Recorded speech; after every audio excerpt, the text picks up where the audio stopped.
C'était un match amical entre deux équipes dont le visionnaire et l'AGC, organisé par le président de l'association Yabiso Moko, Christian Udikamangu, afin de présenter le document juridique à ses membres.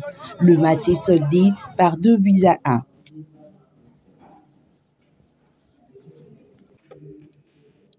À la fin de ces divertissements, le président Christian Kamangu parle de l'objectif de la rencontre sportive de la dite journée et a exprimé sa joie d'avoir obtenu les statuts notariaires car cela leur permettra de mener des actions conformément à la vision de cette association dans l'encadrement du jeune.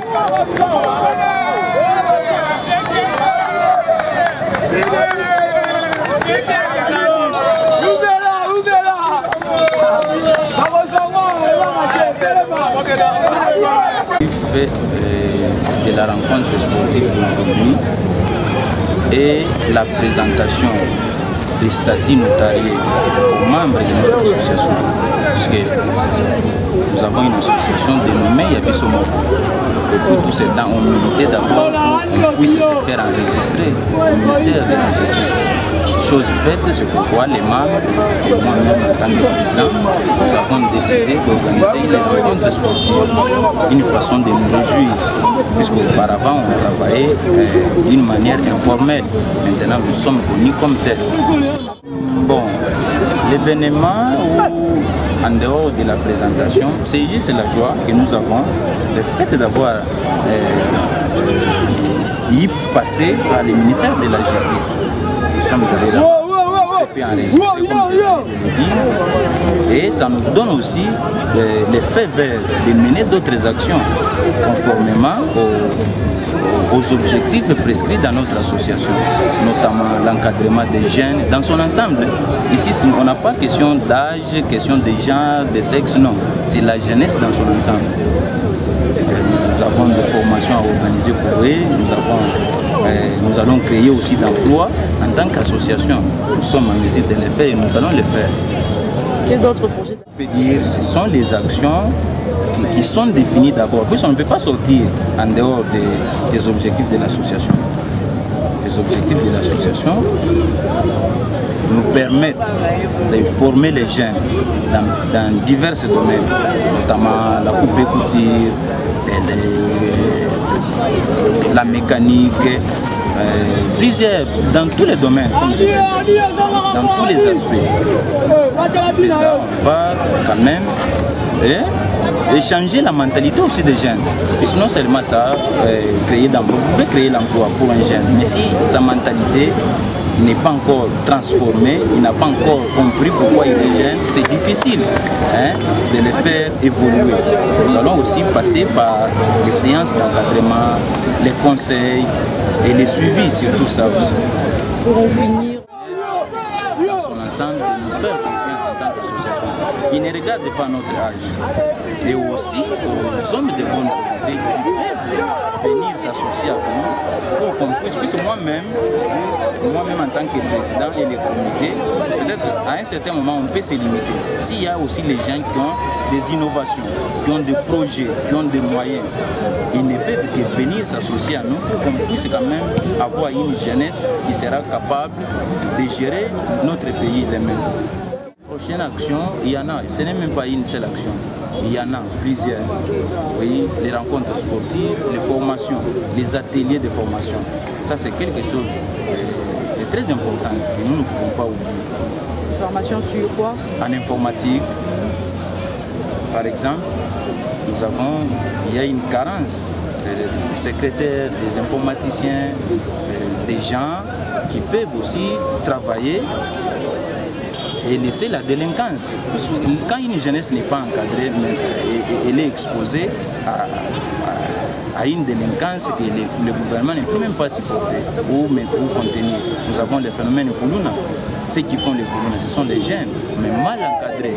Par contre, nous récupérons même ces gens d'enfants déjà perdus. Ils viennent chez nous, en tant qu'association, nous les formons, nous leur donnons du travail. Ça, c'est très important. Nous avons les motos que nous donnons aux membres de notre association. Nous avons les ateliers de couture où on forme les filles et les garçons qui veulent apprendre ces métiers-là. C'est ce que je peux vous dire. Nous remercions d'avoir répondu. Le jeune membre de cette association ont de même réagi sur la dite journée et ont lancé un appel à tous les jeunes de prendre conscience. Tellement ils en ont makasi pour les visionnaires, ils ont clépté. Les visionnaires, ils ont association moi ya ba jeune, association ils ont tia ba jeune, ils ont fait ba sirène musala, ils ont fait ba jeune, batika kikuluna, ils ont tika ba jeune kikuluna kiyanke. Donné boye na suna sengo makasi parce que asangisi biso, alaksi biso bomoko, pe to yesu do beti bale na baninga to gagner. Yango pena na sengo makasi. Mi balé le ko di pesa pesa ba sengo ya kotinga balakata asbe le pour les visionnaires, tant que les gens ont été Koulouna et Bandabunda chaque jour. To Bandabunda Koulouna donc il y a des gars. Mais depuis les visionnaires, il y a 4 Bumbu qui me kota. Tu commis un chauffeur à moto, tu commis un responsable, tu suis pas avantage et belé.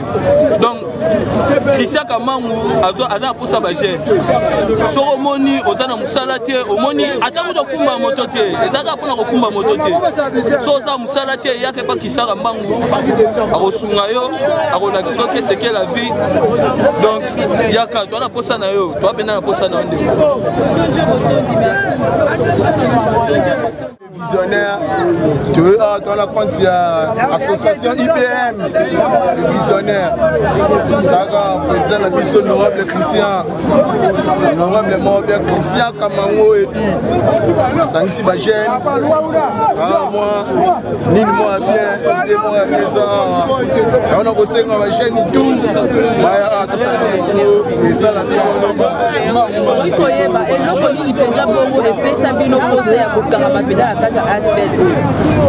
Asbel oyo ndeti na yo kaka ngona sango. Association mo eza boye côté ya Bumbu. Eza ba jeune basangana kana raisonnement ba bien eza na kati. Yango ngapesenga dina na zala na kati na bango to sangana na bango. Yango na yaki wana. Na mona mamba bien. Na ka kitoko na kati ya association. Amakambo ya bien ndeti ya vie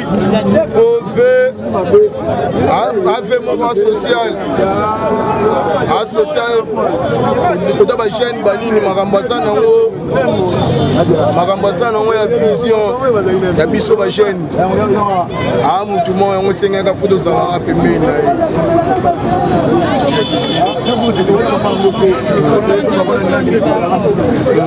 te remercier d'abord Dieu tout-puissant et Mtassali Soussou à réunir Bisso le photo bêta match et sans oublier mon patron Edi Kamamou il y a des charges il y a des numéro 1 les visionnaires il y a Mtassali qui est photo Samana Lelo n'a pas d'adversaire on a Bisso photo bêta n'a pas mon Lelo match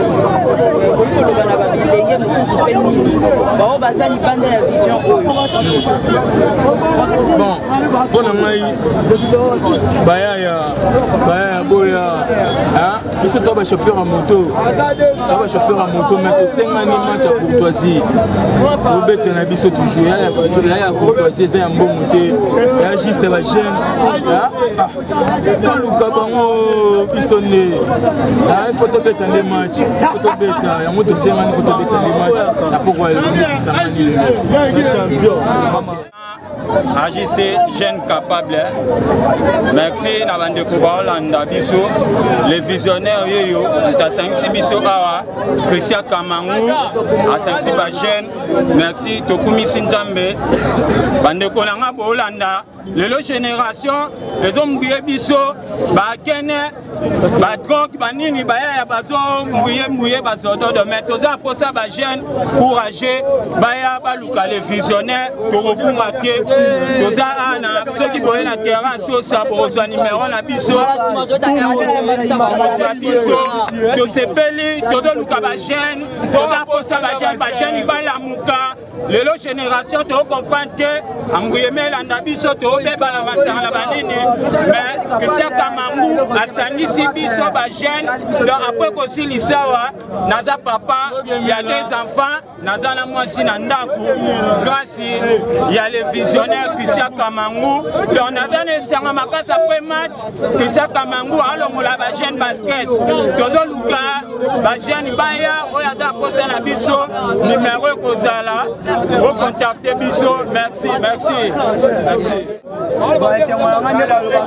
La victoire c'est plate, bon, c'est pas le gagner, va gagner biso dans soir, il y a malgré biso devait être avant semaine passée, mais petit peu mentir pour 14 c'est ça va venir.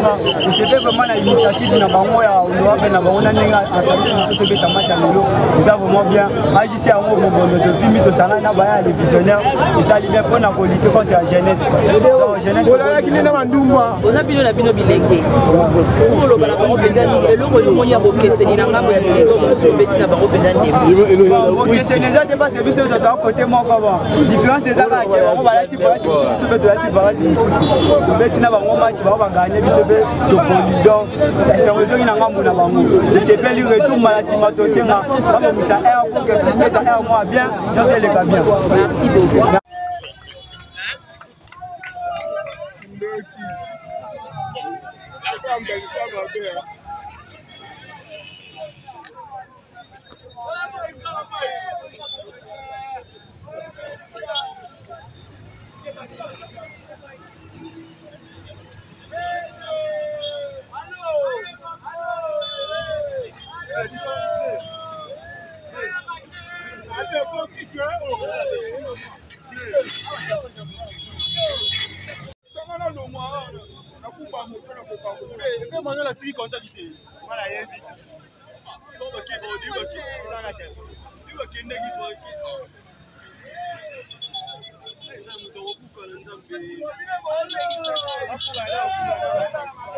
Oh,